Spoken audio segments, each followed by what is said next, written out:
24 अगस्त 1969 भारतीय राजनीति का वो दिन जिसने कांग्रेस पार्टी के इतिहास को हमेशा के लिए बदल दिया। इसी दिन वराहगिरी वेंकट गिरी ने देश के चौथे राष्ट्रपति के रूप में शपथ ली। वीवी गिरी आज भी भारतीय राजनीति में इसलिए याद किए जाते हैं क्योंकि वो अब तक के इकलौते राष्ट्रपति हैं जिन्होंने निर्दलीय उम्मीदवार के रूप में चुनाव जीता। लेकिन उनकी जीत महज व्यक्तिगत उपलब्धि नहीं थी, बल्कि इसके पीछे छिपी थी तत्कालीन प्रधानमंत्री इंदिरा गांधी की राजनीतिक रणनीति, जिसने कांग्रेस के सबसे ताकतवर नेताओं को चित कर दिया। लाल बहादुर शास्त्री के निधन के बाद कांग्रेस में प्रधानमंत्री पद को लेकर भारी खींचतान थी। मोरारजी देसाई, नीलम संजीव रेड्डी और इंदिरा गांधी, ये तीन बड़े नाम उस समय चर्चा में थे। कांग्रेस अध्यक्ष के कामराज ने इंदिरा गांधी का समर्थन किया और 24 जनवरी 1966 को उन्होंने प्रधानमंत्री पद संभाल लिया। हालांकि उस समय कांग्रेस के भीतर कई वरिष्ठ नेताओं ने उन्हें अनुभवहीन समझकर गूंगी गुड़िया तक कह दिया था। लेकिन बहुत जल्द इंदिरा गांधी ने बैंकों के राष्ट्रीयकरण और कई साहसी फैसलों से ये साबित कर दिया कि वो सिर्फ नाम की प्रधानमंत्री नहीं है, बल्कि अपने दम पर सियासी फैसले लेने वाली मजबूत नेता है। 1969 तक आते आते कांग्रेस पार्टी दो हिस्सों में बंट चुकी थी। एक तरफ था सिंडिकेट, जिसमें के कामराज, एस निजलिंगप्पा, नीलम संजीव रेड्डी और मोरारजी देसाई जैसे बड़े नेता शामिल थे। दूसरी तरफ इंदिरा गांधी का गुट था, जो धीरे धीरे पार्टी और सरकार दोनों पर अपनी पकड़ मजबूत कर रहा था।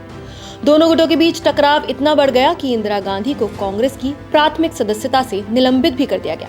अब स्थिति ये थी कि एक ओर कांग्रेस सिंडिकेट खड़ा था और दूसरी ओर इंदिरा की रिक्विजिशनल कांग्रेस। इसी बीच राष्ट्रपति चुनाव का ऐलान हुआ। सिंडिकेट ने नीलम संजीव रेड्डी को कांग्रेस का आधिकारिक उम्मीदवार बनाया। इंदिरा गांधी ने यह दांव खेला कि उन्होंने अपने सांसदों को खुलकर अंतरात्मा की आवाज पर वोट देने की छूट दे दी। इसका सीधा संदेश ये था कि वो पार्टी अनुशासन से ऊपर अपनी राजनीतिक रणनीति को तवज्जो दे रही हैं। दरअसल वो ये दिखाना चाहती थी कि असली ताकत सिंडिकेट के पास नहीं, बल्कि उनके पास है। चुनाव में मुकाबला कांटे का रहा। पहले राउंड में किसी भी उम्मीदवार को बहुमत नहीं मिला, लेकिन दूसरे राउंड में वीवी गिरी विजयी हुए।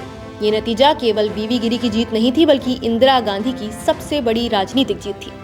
इस जीत ने कांग्रेस के भीतर सिंडिकेट का दबदबा तोड़ दिया और इंदिरा गांधी को एकमात्र शक्तिशाली चेहरा बना दिया। इसके बाद कांग्रेस औपचारिक रूप से दो गुटों में बंट गई। कांग्रेस ओ यानी पुराना सिंडिकेट और कांग्रेस आर यानी इंदिरा गांधी का गुट। वीवी गिरी का जीवन भी उतना ही रोचक था। 10 अगस्त 1894 को ओडिशा के बहरामपुर में जन्मे गिरी ने आयरलैंड जाकर लॉ और सामाजिक विज्ञान की पढ़ाई की थी। स्वतंत्रता आंदोलन में उन्होंने सक्रिय भूमिका निभाई और मजदूर आंदोलनों से भी उनका गहरा जुड़ाव रहा। राष्ट्रपति बनने के पहले 1967 से 1968 तक उपराष्ट्रपति रह चुके थे।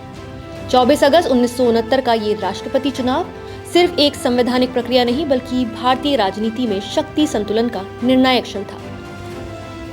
इंदिरा गांधी ने यह साबित कर दिया कि वो सिर्फ नाम मात्र की प्रधानमंत्री नहीं, बल्कि कांग्रेस और सरकार दोनों में असली शक्ति का केंद्र है।